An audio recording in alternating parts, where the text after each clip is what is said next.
we're back for another episode of the Lakers Fast Break podcast. It's Gerald Glasser coming right back at you here from Lakers Fast Break. Pop Culture Cosmos, Inside Sports Fantasy Football, and Game Source. We truly appreciate everyone out there listening to all of our shows. And if you can, please give us a 5-star review on Apple Podcasts. Plus, if you can like, share, subscribe, follow, or do anything that you can to support us right here at the Lakers Fast Break, especially after a tough game like this, it is sincerely appreciated.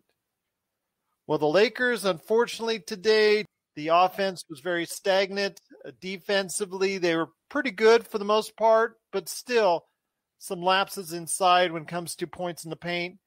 But it was the offense that was very inefficient. And down the stretch, our MVP candidate, LeBron James, unfortunately, at the very last 2 minutes, didn't play like an MVP candidate. And the Lakers ended up losing in a rematch of the 2020 NBA Finals, 96-94. And here today to talk about everything going on with the game is a good man indeed. He is the mastermind of LakerHolics.com. You got to go ahead and check out everything that they're saying. And boy, they're saying a lot right now at LakerHolics.com. It is LakerTom. And LakerTom, you had mentioned before that you thought the real problem of the team right now is not on the defensive side, but on the offensive side. And after tonight's game, I don't think I'll disagree. Yeah, it was a tough game offensively. I mean, I thought you have to look at these games as difficult games because you're missing an awful lot with Dennis Schroeder being out and Anthony Davis. There were some things that I thought were real good positives for the Lakers. I'd prefer at this point in time to focus on those. We had opportunities to win the game, several of them, and good wide open shots, and we just didn't make them. Well, I mean, Can I just say this? These were shots that should have been taken by LeBron, to say, because LeBron seemed very passive in that. I don't necessarily disagree with that, but what you have to realize is that what Miami was doing at the end of the game was doubling LeBron. Yeah. And the Lakers played that strategy perfectly because what they were doing is rather than sending a big who was going to go to the basket, they were sending another guard to set a screen for him, and the guard was slipping to get an open shot. I mean, that's how we came back there. Those are the open shots. I will say there was, like I said, one of them with Kuzma getting that 3-point look, should have hit that. You're right, I give you on that one. But Wesley Matthews trying to go ahead and not shooting something in rhythm with 12 seconds left in the game, that I thought Wes had an open shot, but the problem is that's a shot going to your left. And it wasn't rhythm. Which is a tough shot. It wasn't a catch and shoot for him. Let me finish. Go ahead. Go ahead. I just wanted to say that, but go ahead. Yeah, the things that I thought were really positive about the game is the Lakers lack guys who have confidence in taking threes, and they don't take enough threes. Tonight they shot 45 threes, and I really like that. I wish they would shoot 45 threes every single game. This is what they have to do in order to. LRob is saying no on that one. This is what they have to do in order to beat the 3-point differential that is killing them. They had open shots, they couldn't hit them, but the shots that they were taking, these 45 threes were not hurried threes, were not highly contested threes. For the most part, they were wide open threes that they just could not hit. And until we make a trade to change the roster, we're still not going to see that change.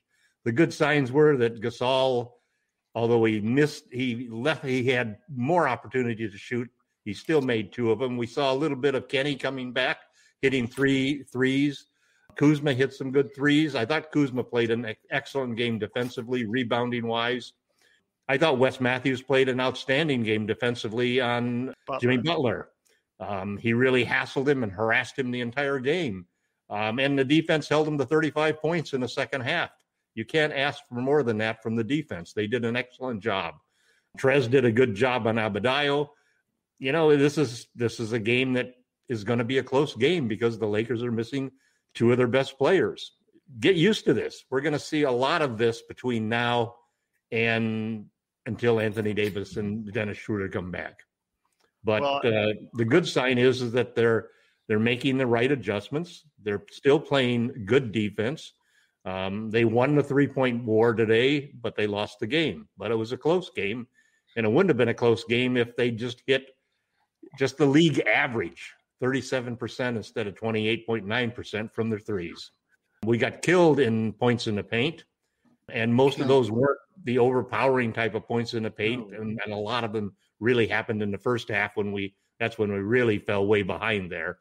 And a lot of that came with Gasol. Gasol is just too slow to stop Adebayo, and he's able to get around him to score easy baskets and get around him to put in rebounds. A slow start again was the killer for the Lakers. You just can't get behind like that and fight uphill all the entire game. But hey, listen, they came back with a strong opportunity. They stole that ball at the end. I wish we'd had that timeout left that hadn't been wasted, and we could have called that timeout and run a play. You don't want Caruso taking the game-winning shot. I'm sorry, Alex. And a 0 for Caruso just shows the problems that the Lakers have. We have too many guys who just cannot score, and we have too many guys who are not great shooters. We need three-point shooting badly. And our record up until this game, when we'd shot more than 10 threes, we were 11-1 going into this game. We had 5 games where we shot 10 threes, and we were 3-5 on that. You mean made 10 threes, right? Made 10 threes, right. And we had 8 games, I think, but where we were less than 10 threes. That's a huge amount. 8 games where we didn't even make 10 threes in the game. And we ended up winning only 3 out of 8 of those games. So our problem is that we don't have enough three-point shooting, and the league this year we're up 1 percentage point, 1.1 percentage point in the average three-pointers made. 37 points is the average for a team now. So we're shooting 29.5% going into this, and we shot 28.9 tonight. So we're going to slip a little bit there. So I think the priority that the Lakers are doing the right thing. Pardon? The season, we're shooting better than 29% for the season. No, 29. I'm sorry. We are shooting. The last 10 games, we've been at 29.5%. Excuse me. It's a three-point league. We did a good job defensively on threes. We did a good job defensively in the second half. You can see that the Heat are not a playoff team. They're a team that is not going to make the playoffs this year. And like I said last year, the only reason they made the finals was the bubble. Butler made those free throws at the end. We missed open shots at the end. So that's how the game goes. I disagree with you on the statement on Miami. I think me too, 100%. Yeah, I would definitely put them in a matchup at favorite as far as for the Knicks, as far as for the Hornets, as far as for the Hawks. I didn't say, well, let's wait and see. You just said they weren't a playoff team. You just said they're a 13-18 team after tonight. Yeah. In the East Coast, they're a playoff team. But they've had whatever that means. They're a play-in team at best. COVID issues. They're going to be. I'll bet they're going to end up right around 6. They ranked 22nd among all of the teams in the league. Again, LakerTom, this is without Goran Dragic. Jimmy Butler's barely played. They've had terrific injuries. They've missed games due to COVID. All the bad luck that they've had, we are just now getting. So, let's let the chips fall where they may at the end of the season. This calling them ridiculous at this point in the season is ridiculous. Saying Miami is not a playoff team is they're going to be in the playoffs. They're sure not going to be in the finals. I'll tell you that much. Well, I didn't say we're not get close to it, or get close to it. We're not saying that. I'm just saying that they are a first round exit. Jimmy Bodacious will lead them to the promised land. Well, we'll see what happens as far as that's concerned. I think they are a playoff team wherever in the playoffs. Right now they lost 3 out of 5 on their trip. I think the only team they beat. No, they went 3-3 on the trip. When they beat us, they had one more game on. Yeah, but they had what good teams that they beat on the trip? Not sure. I know they lost to Golden State. I know they lost to Utah, and I know they beat Houston. They beat OKC, but then they beat us. So, LRob, you know as well as I do, in the NBA least Eastern Conference, as I call it. You could just 100%. There's only 3 good teams that people are concerned about at this point in time. I mean, Boston's not there. My point is they're not playing good. They're not playing good. They look better than they have been playing because we didn't guard them. I mean, Tom said they didn't shoot good, but they had wide open shots. You give Duncan Robinson wide open threes, you think he's going to miss those? most of the time? Nope. How many wide open backdoor cuts did they get? 3 or 4. Yeah, off of Caruso, 2 of them. Yeah, they played. THT, Caruso. I don't think. Our backup guards are stuck in. Again, though, when you're giving up only 96 points, that's under the league average. You're doing a pretty good job defensively overall. True, I think they gave up way too many points of paint. Again, another issue for the Lakers. But still, as you said, LeRob, I think you were shaking your head that you did not like what Tom said in regards to taking that many threes. No. I think it should be a little bit less than that. I thought they went a little bit too 3 happy and did not attack the paint enough. I think that was, again, something that LeBron was missing pretty much in the last 2 minutes. Yeah, he might have been double teamed, but there are ways to get out of that double team and pass and get it right back to him so it can make, easier things for him in that offense. I think he just didn't give an emphasis on doing it as much as I think he would in a normal situation. Maybe it was because he was fatigued. He just did not play at the level like someone who should, a lot of people think is the MVP frontrunner, who I no longer think is the MVP frontrunner, is playing right now. So, be that as it may. They doubled and sagged on him the entire game. But that's why you got 45 open 3-point shots for a reason. Well, Tom, I'm not going to argue with you on this, but because they didn't want LeBron to drive to the basket. Well, Tom, I'm not going to argue with you on this, but there are ways to get it. You were a coach. You have been a coach. If somebody's being double teamed, quick pass right back. Takes time for the double team to reform. You're gone. There's other ways to play around it. So don't say that there's no, just because someone's being double teamed, that's at the end of it. They should just be out of the play entirely. LeBron has seen every type of defense over the 17, 18 plus years now he's been in the league. He's seen it all. There was something missing. Was he fatigued? Was he injured? Was he really unhappy with the refs as far as the way it was being called? Just something was missing in that last 2 minutes. He did not really come up to the plate like an MVP should. The only shot he took was a fadeaway in the corner 3, and that was very disappointing to see because this whole team knows that it needs LeBron to be effective and to give you that pass at the right time or make the plays because the team cannot make the plays. Miami Heat also knew, Gerald. That's the whole point. I think Miami defended LeBron exactly the way that you strategically defend LeBron. But there's other ways on the outside. You sag in the middle. You give up as many threes as you want for a poor 3-point shooting team. The offense could dictate a lot better than that. I thought the Lakers' offense could have dictated that last 2 minutes a lot better than that, especially not a Frank Vogel offense that can't. Well, again, it comes down to. I'm serious. Like there's mystifying. I mean, I'm looking at the box score right now, and we shot so poorly, but there are 3 guys who were shooting really well who didn't play at all in crunch time: Gasol, Caldwell Pope, and Taylor Horton Tucker. All 3 of those guys had effective games. Gasol shot 2 for 6 from 3. He was one of our better 3-point shooters tonight. THT was 2 for 3, 1 for 2 from 3, and only played 17 minutes. I mean, I will say, THT was kind of getting abused on defense and throughout the first. To put THT in. I would have taken Caruso out tonight. I thought that after Caruso got that tee, mentally he wasn't in the game anymore. And I think the same of LeBron. I think between the refereeing and to your point, Gerald, I thought that LeBron did hit guys when they were open. And then, Wes Matthews turned down an open 3. Kuzma turned down an open 3. Guys were turning down open shots. And this has been a problem for the last going on month. Guys are overthinking the game of basketball. If you get that open pass in the corner, you let it fly. You don't think about it. It's not a decision you're supposed to make. The decision has been made for you. You have the ball, you're open in the corner, and you shoot. I don't care if you're 1 for 12 for the game. And the same goes for open shots in the lane. When 100%.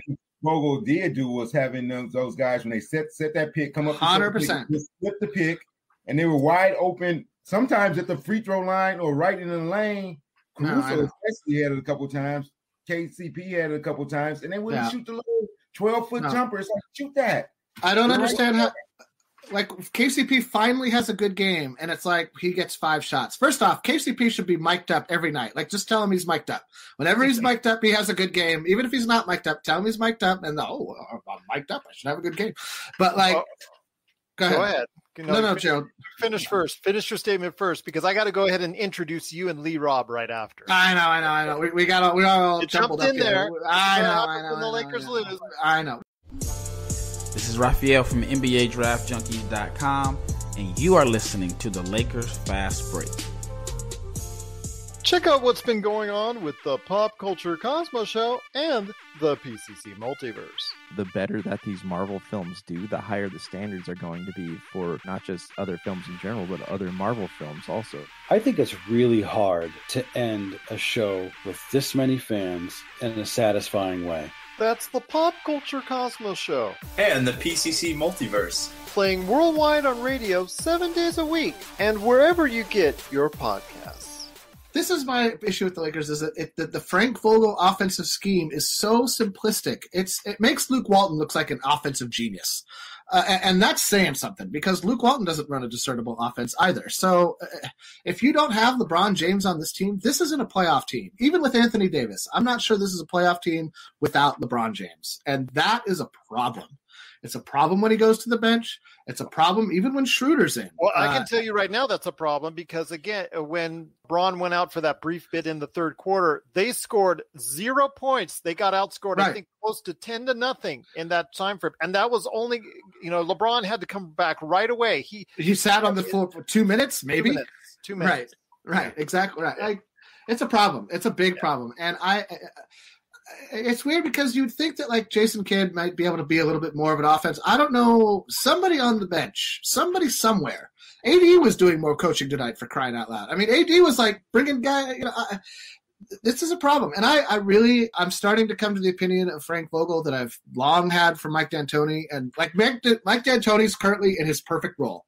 He's an offensive coordinator with somebody else to do the post game conference, to do whatever a head coach does in the NBA these days. He doesn't have to worry about anything but the offense, which is what he is obviously the best at as a coach. He's a terrible defensive coach. He's a terrible motivational coach, because he says things like, "Oh, we don't need a big man in the game." You're disrespecting your own players.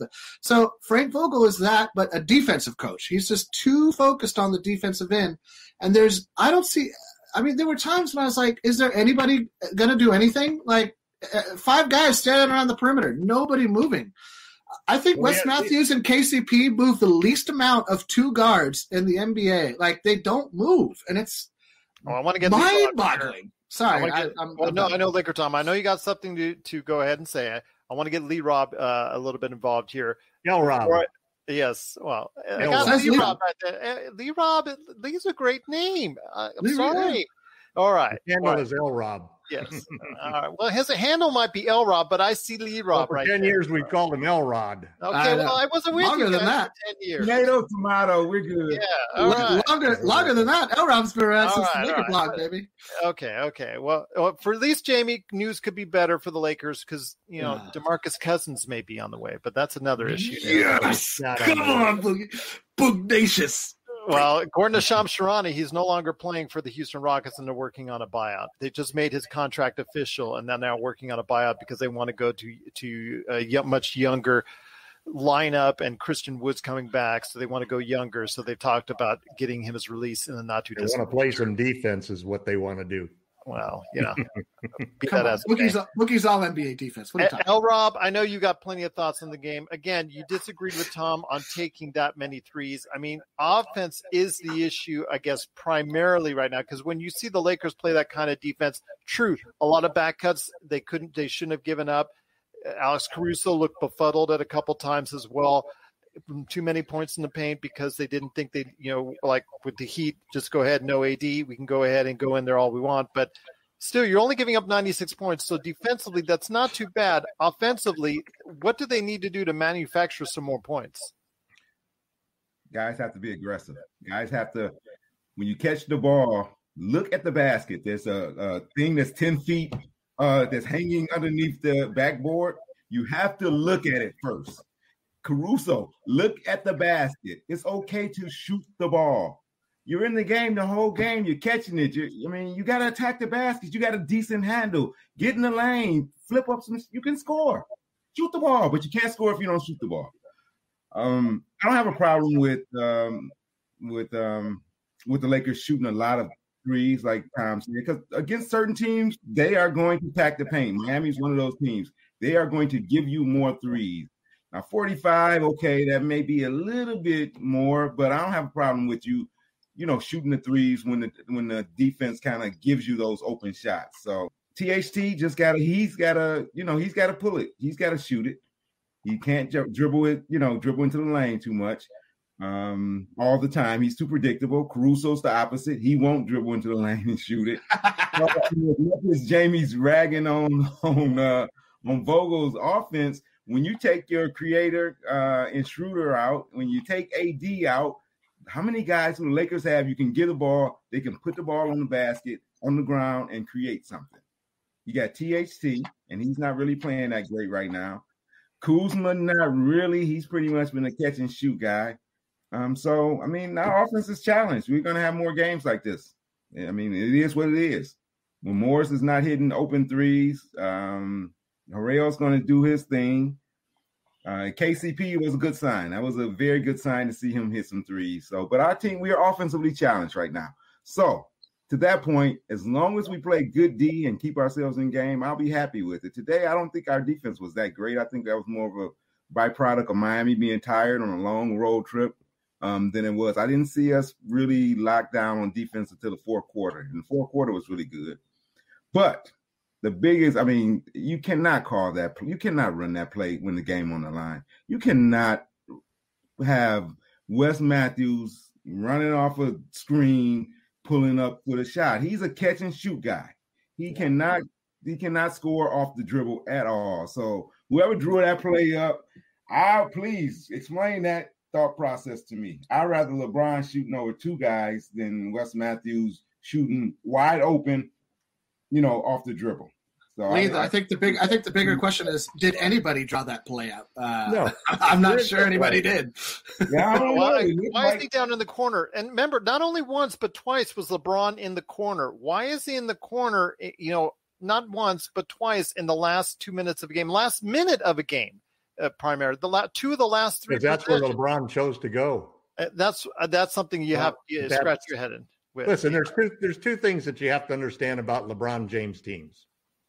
Number one, the offense is decided. What we do on the court when LeBron is there is decided by LeBron James. That's the first thing. So LeBron saw that he was being doubled. Look at every time that THT, who is an outstanding finisher on a drive, went inside. He had three guys on him in the paint. Every time LeBron went in there, three guys, including Abadeo, in the paint. So we took what they gave us, which was the open threes, and we missed them.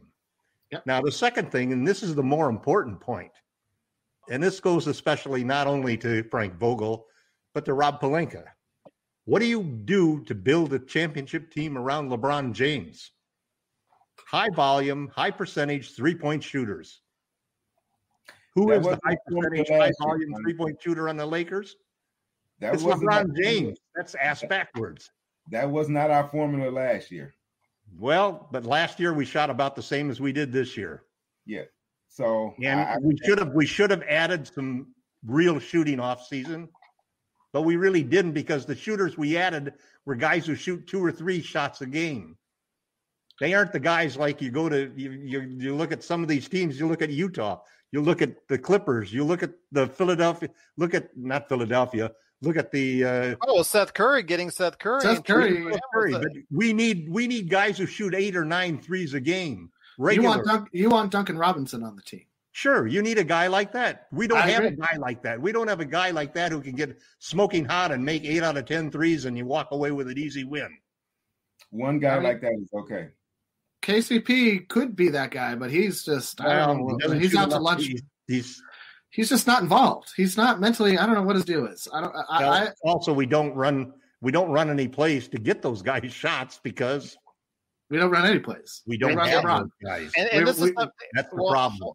Hold on, and this is something that Jamie Sweet mentioned, that Kendrick Nunn, who seems to always play well against the Lakers. It's so funny how he just falls out of the rotation and it's just like at the back end of the bench, then somehow manages to go ahead when necessity hits for the Heat. they go ahead and turn to him, say, can you do something for us? And then he comes through, and then it gets to the point where everybody gets healthy again, and he goes back into the back of the bench again. I just don't understand why they have zero confidence in Kendrick Nunn's game. I mean, as soon as this guy goes ahead and goes to another team, all-star against us. Yeah, I'm not going to say he's an all-star, period, but the guy's a scorer. The guy can fill it up. He's a member of the all-Lakers, the all-anti-Lakers. No, he's no Boogie Cousins future all-star. Well, I'm just saying as soon as he gets an opportunity full-time to be a full player, regardless of whether they're injured or sick or whatever. No, please, no. Well, they got Hero, they got Duncan Robinson, and they have Dragic. I mean, those are their guys. Always falls out of the rotation. It's always falls out of the rotation. It's because he doesn't, Gerald. It's because he doesn't play defense the way Spo likes to play. That's the bottom line. You got to play defense on the Miami Heat. Kendrick Nunn is a gunner, and he hasn't learned the lesson that Kyle Kuzma learned. Like, if you want to stick in the NBA on a professional basketball team and a professional basketball association, and all these guys who are in the NBA can do all sorts of things, but can you do it within a structure? Can you do it on a team and make it work on a team? But he shoots better than Kuzma. Yeah, but I mean, I would take Kuzma over Kendrick Nunn in every single. If I was picking, I pick lighting it up this year like last year. Kendrick Nunn or Kyle Kuzma. Frankly, Kuzma's shooting 36% from three. Kuzma's doing great. He's in the top 5 in offensive rebounding. He's 5th in the league in defensive rating. Like, he's playing great this season. I didn't say anything about the defense or rebounding. I'm just saying that's the issue with Kendrick Nunn, is that he is one-dimensional. Yeah. Is that his skill set is one-dimensional. Now, is it a skill set we could use? 100%. And we should trade somebody for him pronto. Yeah, it does. I don't know how much Kendrick Nunn makes. That's for no. Well, why not? We're on the other side of the world. Yeah. They don't think that way, though. No, Pat, Lee's right. Pat Riley ain't trading nobody good does. No. He would trade us. He'd trade us AI. That's who he'd trade us. Here you go. We only lost by 2 points. What we need to do, here's the answer of what we need to do. We can't more than 17 points in the fourth. We have to come out and play defense in the first half like we do in the second half. You got behind by 15. Falling behind by 10 points. And playing the entire game from behind. Yeah. First quarter, we were down 36-23. That gasses you so badly that it just takes the heart out of the game. Especially LeBron. LeBron just doesn't have – he can't – stop complaining about the fouls. No.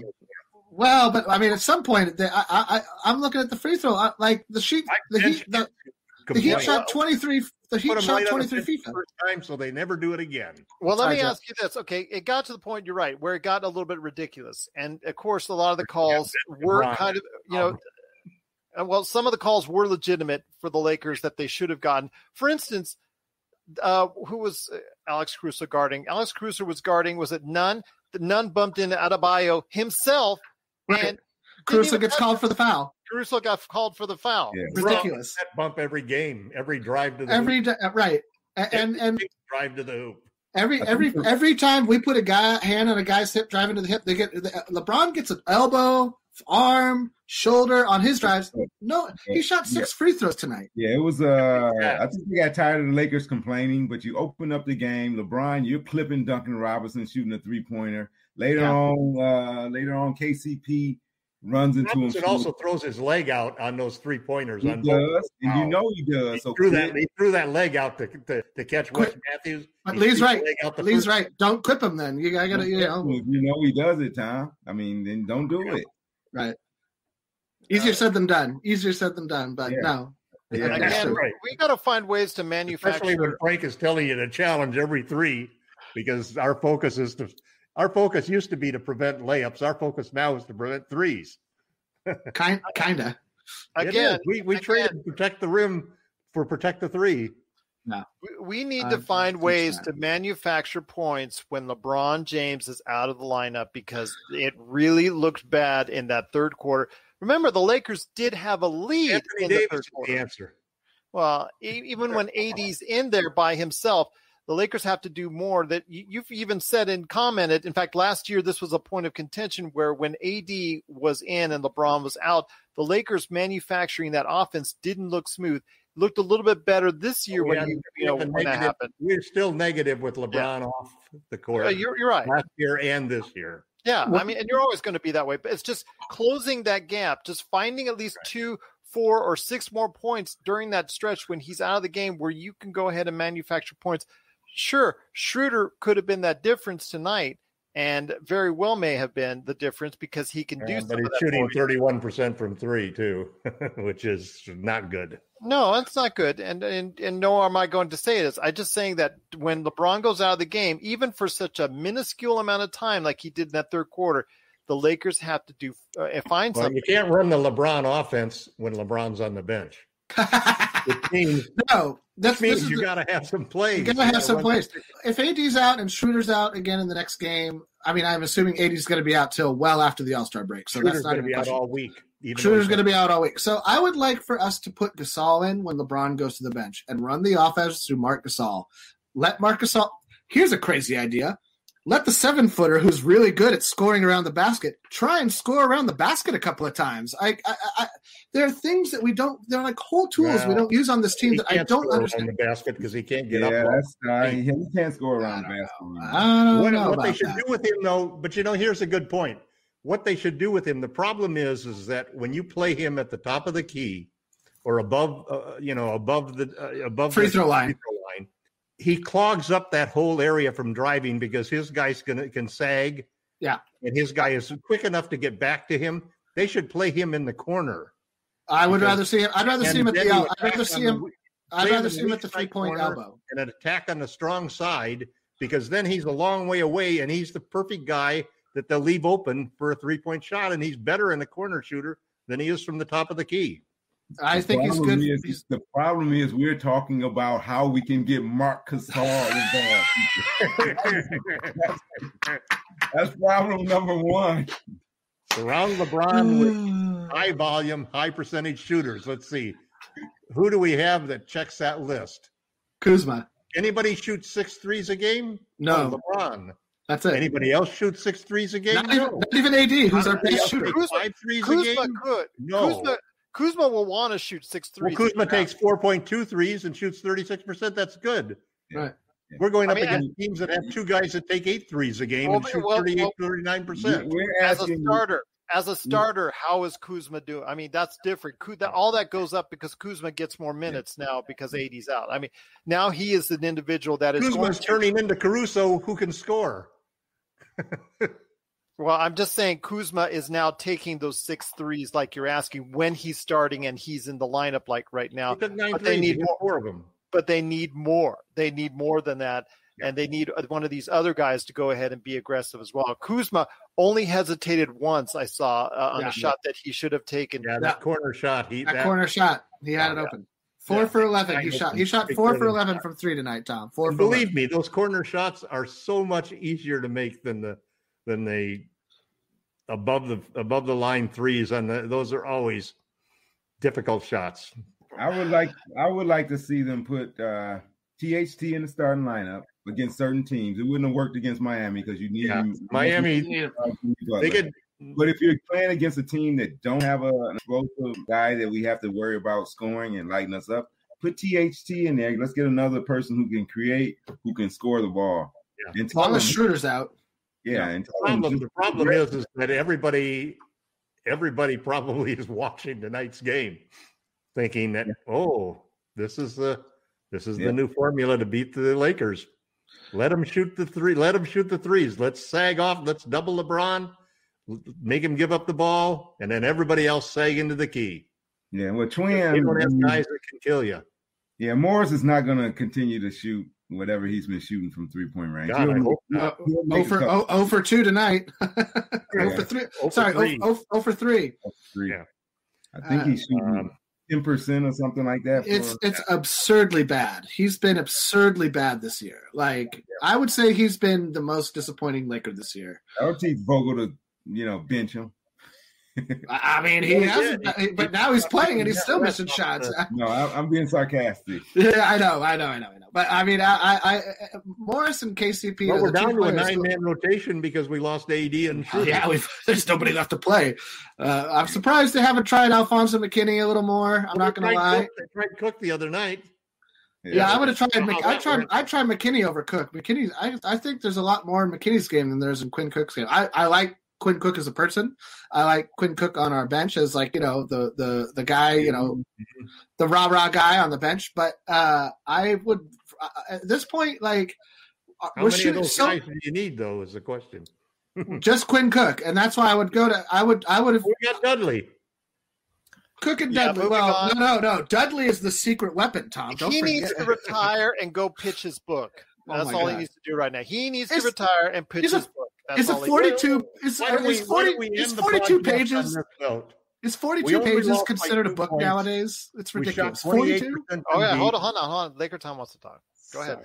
Let's end the podcast on a positive note because we only lost the game by 2 points. Sure. Against the Eastern champion from last year. Kuzma showed some great defense and some great effort. LeBron had a horrible game, and we still only lost by 2 points. We finally shot and made 14 threes, I think, and took 45. That's probably the tops this season. We're due to, if Frank believes in the regression of the mean, and the mean means that we're going to start hitting those shots. Give us 45 the next game, and I bet we'll make more than 28.9%. Kenny unleashed hit 3 threes, including a clutch one down the stretch, a corner three, a difficult angled corner three. Wes Matthews played some outstanding defense. We held Miami to 35 points in the second half. We had 3 or 4 opportunities to win the game. That's the way the cookie crumbles sometimes. So you just got to look at this as this is how we're going to have to struggle as long as AD and Schroeder are out of the game. But when they come back, and March 24th is coming up soon, the Lakers are going to have to make some moves to get some three-point shooting, some higher volume three-point shoot. They need to add at least one guy who shoots 7, 8, 9 threes a game. Guy, he's not going to have the minutes to get up that many shots. I mean, I'm sure he will because he's going to have to be traded for. You're not going to find that guy on the waiver list. You're going to have to trade somebody for him, and the people that you're going to trade are probably going to be formula in the one of your 2 starting guards. What you're saying is it a proven formula in the playoffs? So far in the regular season, we're pretty much matching everything we did last year in the regular season, and then in the playoffs, we turned up our defense a little bit. And we became a little more efficient on three-point shooting. We also jumped from 30 shots and 33s attempted per game in the playoffs last year to 35 a game. Okay, so let's do that. More threes, and we made a higher percentage in the playoffs. Let's do that again. Why can't we do that again? Pardon? I said, why can't we do that again? I think that we'll try to do that again, but I think for me, if you look at the big difference this year, the whole league is shooting 1.1% better from deep than they did last year. And the top 4 teams in the league, the Lakers, the Clippers, the Jazz, and who's the other one? Who am I missing in there? Philly. Portland. Portland. Those all 3 of those teams and the Nets, who were likely to play that's who is missing. The Nets and we're likely to end up going through Portland, then the Clippers, then the Jazz, and then the Nets. That's probably going to be the gauntlet that we have to go through to win a championship. And all 4 of those teams range from 9 to 4 points per game differential in threes that they generate from 3-point shots that they make versus allowed. We're running right now at 1 minus -1. Last year, we were plus +1. We need, and we're already ranked in the top 5 defensively for the number of threes that we allow, the number of threes that teams make, and the percentage. So we can't get much better defensively. Yeah, I just don't know how much the offense. It's last year in the playoffs. Last year, Utah Denver. I mean, last year, Utah, Houston, and Dallas, I believe, was the top three in regular season in point differential from 3-point range. And in the playoffs, those three teams, it couldn't sustain it. Right. So I don't know. The playoffs were the bubble playoffs last year. Yeah, well, there, as we saw from the Miami Heat being the team that made it to the finals. I mean, that's listen. If you're gonna say that, then this is the bubble regular season. This is the bubble regular season then, and I mean, that argument doesn't hold much water with me. I mean, then it's a bubble championship for us. Is that how you think of it? Because I don't think of it diminishing them. You're diminishing the Lakers. That's what I'm saying, and I'm not going to diminish that accomplishment. So it just depends. They happen to play well that way, and you would have thought that the Lakers would have been affected most because we have the home court advantage. We have the crowd. We have the fans in every other stadium where we go, every other arena we go to. The Lakers, the difference was LeBron James. LeBron James molded that team and kept them together in the bubble. That kind of leadership. You didn't find the Lakers going out to Magic City to, buy wings every night and doing things like that. The Lakers kept their whole act together and they really came out and played great basketball. And maybe we can do that again in the playoffs, but it ain't going to be as easy this year as it was last year. Because you got to remember, our 3-point shooting has become our Achilles heel. Because you got to remember, though, that in the bubble, in the end of the regular season, in those final 8 games, the Lakers looked atrocious. So, but we didn't need to win any of those games. Yeah, we needed to win 4 of those games, and all season last year we needed to win 1. We were concerned about our 3-point shooting all of the regular season last year. We were concerned about our 3-point shooting. Yeah, almost hard. This is simple. You're right in one sense, Jamie, that this is the anti-bubble. It's the same crazy thing because everybody is in the middle of a pandemic. You can't go out with your buddies after the game. You don't have your normal routine. You got to travel and you're going to airports and there's no people. The biggest thing is there's no people in the arena. I mean, the other thing is everybody's got the same home court advantage as we found out. Yeah, everybody's got the same challenges. So yeah, whatever. It means that some advantages that you had aren't advantages anymore. Well, we'll take a look at what those advantages now that can be for the Lakers coming up in the next few games. Lakers hopefully will get on track Monday versus the Washington Wizards. Hopefully the Lakers get on track. Well, that's my trap game. That's my trap game. We're going to go on a 3-game losing streak. We're not going to lose 3 in a row. Admiral Akbar does it again. But are you really predicting a trap game? Come on. 100%. Before. Oh, no. I'm sticking with it. Yes. Look at how our effort is so bad, dude. Like, you can't even listen, the glass is not half empty when it's upside down like you always have it. Wow. I mean, to predict that we're going to lose to the Washington Wizards, that is an insult to LeBron. Don't knock the Wizards now. Wizards is one. I know. The Wizards are on a streak right now. They won 3 in a row. They've beaten Boston. You got to move LRob up into the upper left corner. He's getting infected already by the guy in the lower right corner. Portland right now going into the fourth quarter, I believe. So Washington's playing better. Dave's got that locked up. Don't even worry. Dave's got that locked up. Dave time's coming. We're not going to lose to them. We better not lose to them with Utah. I think we got Utah, the Clippers, and Denver or somebody after. You're safe. You're safe now, Lee. You don't have to buy the storyline from the lower right, the far right. Wow. I'm coming for you, LT. Oh my God! If we don't play better, we could lose to Washington. It won't be a shock to me. If the Lakers now I look like 80 points. Gonna tie Kobe. When the Lakers play like this, anything is possible. That's all I'll say. That's all I'll say. Washington can score. They can score the ball. So. And they give up a lot of points, but we'll see what happens. And they're playing the champ, so they will come out ready. We still have a target on our back. I like you down lower there, Gerald. That's good. You know what, Tom? I also have the remove from stream button there. That's right. And he can mute any of us. Well, yes, that's true as well. But guys, he tries that a lot, I'm sure.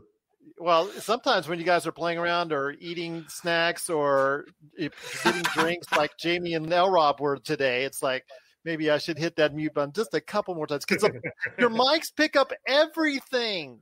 Oh, I'm sorry. Oh, no worries. Jamie does it every time. There's always a noise that Jamie makes during the course of a program that's just like that. That's just going to appear and it just annoys me when I see it back in post, but that's okay. I'll just get it. It's just par for the course. I try to mute myself when I type now, at least. I try to mute myself when I type now, at least when I'm typing in the chat. That's true. That is a step in the right direction. We just have to lower our expectations. No, never. These are because we're missing two important cogs, and it's in the middle of a long stretch that's going to be challenging. It's going to be challenging indeed.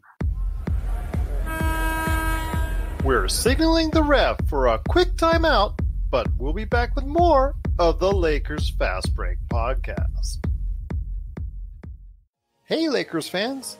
Looking for the best place to go for up-to-date news, information, original videos, articles, podcasts, opinion pieces, and discussions about the world champion Los Angeles Lakers?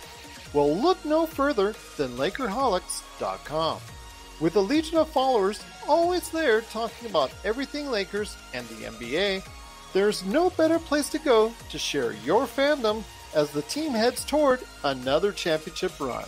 So stop by and be part of the conversation today at LakerHolics.com. But guys, it's been great talking to each and every one of you. I always love our spirited conversations. Hopefully everyone out there does as well. Always love the feedback that I do get via LakersFastBreak@yahoo.com or at LakersFastBreak on Twitter. But before we head on out, guys, if you go ahead and tell us what you're doing at LakerHolics.com, it is greatly appreciated, or what you're looking forward to this week. Obviously, that Utah Jazz game is coming up on the horizon, although, again, with two guys out of the lineup, I don't know how much I'm looking forward to it. No. But I'm going to start with you, LRob, my friend. Exactly what are you looking forward to this week for everyone out there listening and watching at LakerHolics.com?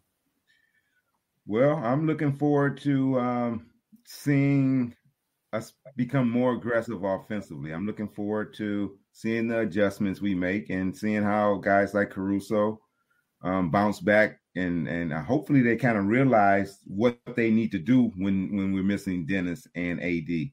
So I'm looking forward to seeing how guys adjust their attitude. Kuzma, he's being super aggressive. That's great. Matthews isn't turning down many open shots, so he's doing what he's supposed to do.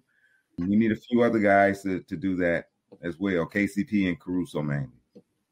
So I'm just looking for the adjustment in how they are attacking the game more so than I am any specific opponent. Couldn't agree with you more on that. Well said indeed. Of course, Jamie Sweet got 5 great things. Hasn't been so great lately, but what are you looking to do for LakerHolics.com besides make LakerTom's blood pressure go a little bit higher?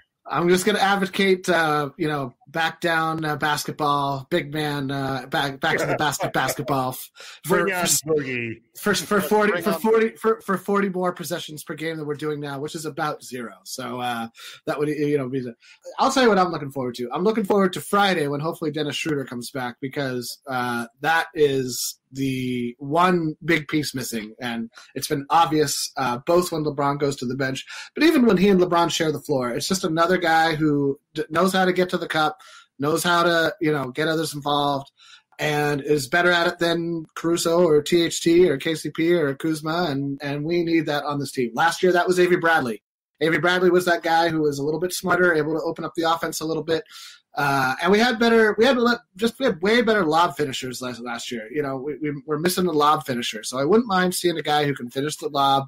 That's obviously not Marc Gasol. And it's not really Trez. It's not really Trez's game. Trez is more of a get the shot up and I'll do my work after that. So I agree with LT. We need to improve the 3-point shooting. I would like to see us get somebody who can, play some defense, finish the lob, and get some easy assist buckets in the paint.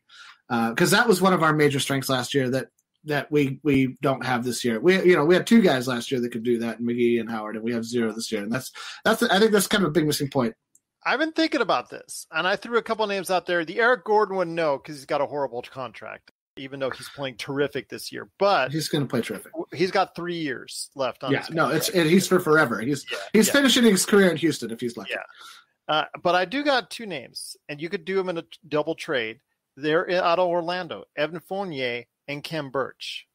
Interesting. Just a little thought. They're both on contracts that you could get them because they're on the last year of their contracts. And Orlando is probably not going to make the playoffs this year and is probably looking for some young pieces to build around Vukovic with. And Birch at 6'10" can be mobile enough to go out there and guard like Tom is looking for, but he cannot hit a 3-point shot. No. But Fournier can. Fournier can. Fournier's not bad. I mean, he's like another guy like all of our 3-point shooters. He will shoot. He puts up shots. He'll take 2 a game.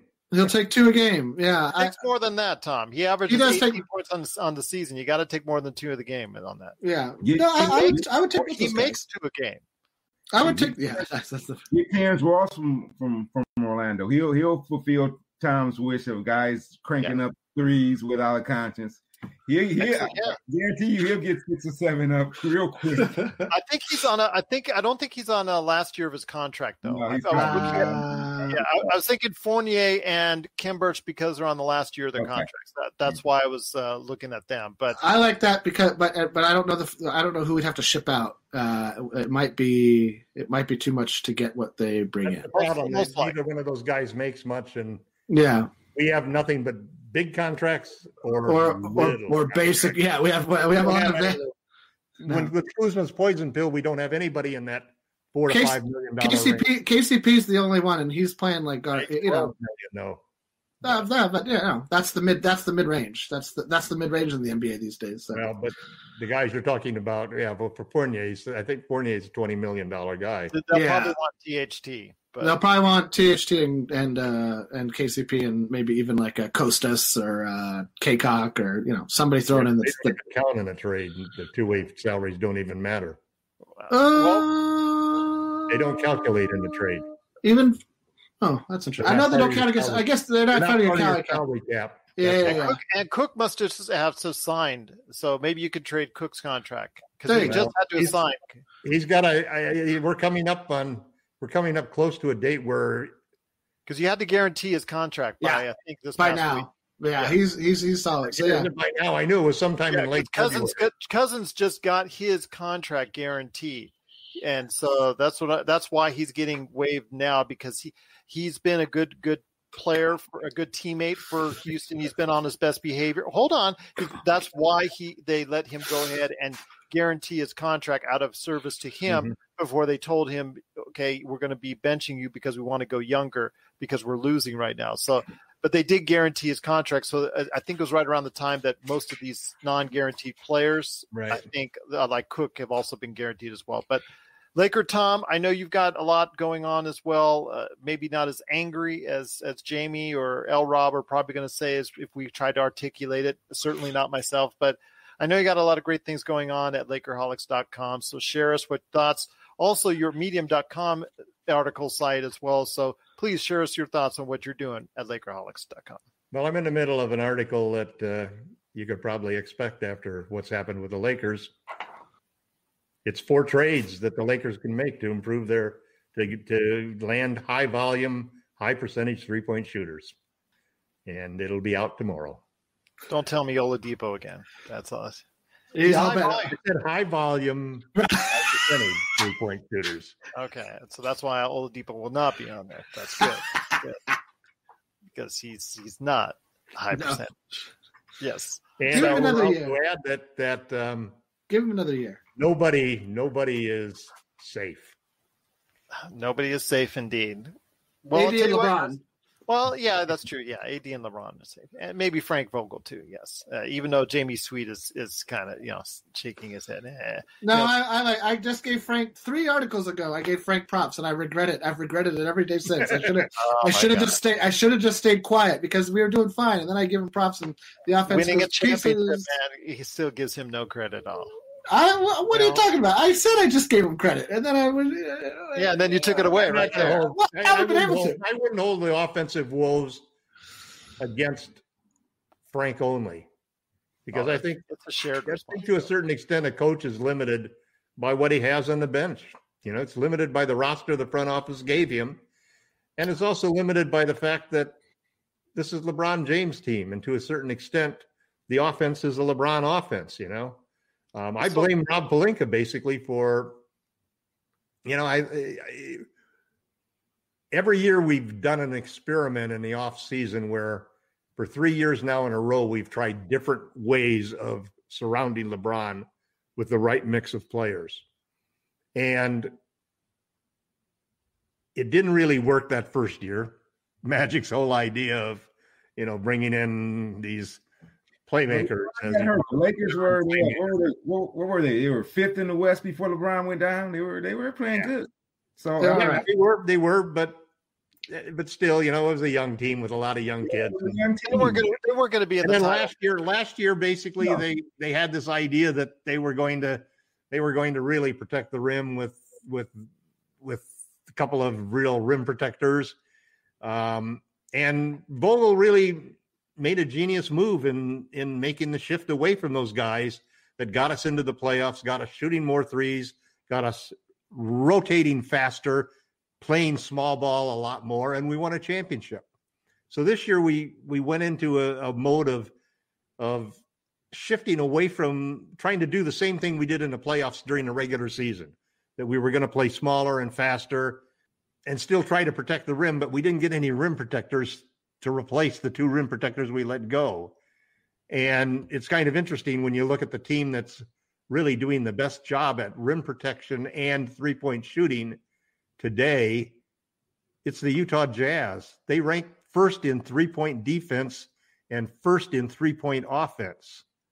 And they have a 9.3 differential that they get in every game because they win the 3-point battle almost all the time. They're doing that with a rim protector and with a guy who is Jamie's old school defense only player. All he can do is dunk in Gobert. And we made a route to go away from that. And it's wait up when he does it in the playoffs. When Utah, when this formula works for them in the playoffs, you're right there, Lee, because I think that you can play Gobert off the floor in the playoffs. I think you can play him off the floor because last year he was played off the floor. Yeah. So that's the big factor. And we've made that move, but and I'll say this. Hold on, let me add this. The 2 centers we got are just 2. Who's the second one? Well, let me just say this: in that series against Denver, Jokic clearly had the matchup one-on-one when they face up. Jokic clearly has a matchup that's better on Gobert. It's a clear favorite advantage for them. When it comes to a team defensive concept, there is no better as far as Gobert being able to go ahead and scout through the lane and being able to go ahead and rover and things of that nature. But matchups, I guess, like we said, we saw that was exploited in the Denver series. Yep. So you're right; he was played off the floor on that occasion. And he can, and I think that's one of the things that the Lakers front office recognized and the coaching staff recognized that the game is changing, and the real threat that you have to be able to defend is the 3-point shot. And we've done a good job at that, but what we haven't done is a good enough job revolutionizing the offensive side of the game so that we're a better 3-point shooting team. Because we're basically the same 3-point shooting team we were last year, which is mediocre. We rank right now 27th in attempts, 27th in makes, and 29th now in percentage. Now that puts a lot of pressure on you to, and it makes you one-dimensional in a sense that teams like the Heat can come in and play this type of defensive strategy, this drop coverage, double LeBron, and obviously the lack of Schroeder and AD makes us extremely vulnerable and susceptible to that type of tactic. And then we won't be as susceptible in the playoffs. There will be weapons that Frank has to counter that. Right now, our problem is that we're a little light on those weapons to counter the types of moves that people are making. We did the right thing tonight. We let the shots fly other than a couple of times. My wife got all pissed at me from screaming to take the shot. I was just so angry. It's just like, take the shot. I yelled. But sorry, but you did it again. demerit. You get a demerit. I got chewed out. For that. She just slammed the door and went downstairs. You're lucky I'm being nice to you tonight, or you get chewed out by me as well for that. Demerit. LakerTom, you get a demerit. All right. But we'll tell you what, guys, F-bomb or not, it's going to be very interesting how this week will lay out. Hopefully, Tom will not have more F-bombs in his not-too-distant future, and hopefully he'll be saying, well, F yeah. Maybe he'll say F yeah with the Lakers with 2 good wins this week against Utah and, of course, on Monday against Washington. We're hard against Utah, but we're hoping. No. We're hoping. Washington will get. No, we won't. We're gonna. Actually, when you play Utah, and on Friday we play Portland. So those are 2 of the 4 teams that have the best 3-point differential in the league. Here we go again. But everyone out there, we truly appreciate you listening and watching to all this great, back and forth that we always have here at the Lakers Fast Break. If you have any questions for us at Lakers Fast Break, LakersFastBreak@yahoo.com, please go ahead and support LRob, LakerTom, and Jamie Sweet every time they go ahead and post new things, new articles, new comments, or anything that they do at Lakerholics.com. And please support us any way that you can right here at the Lakers Fast Break podcast.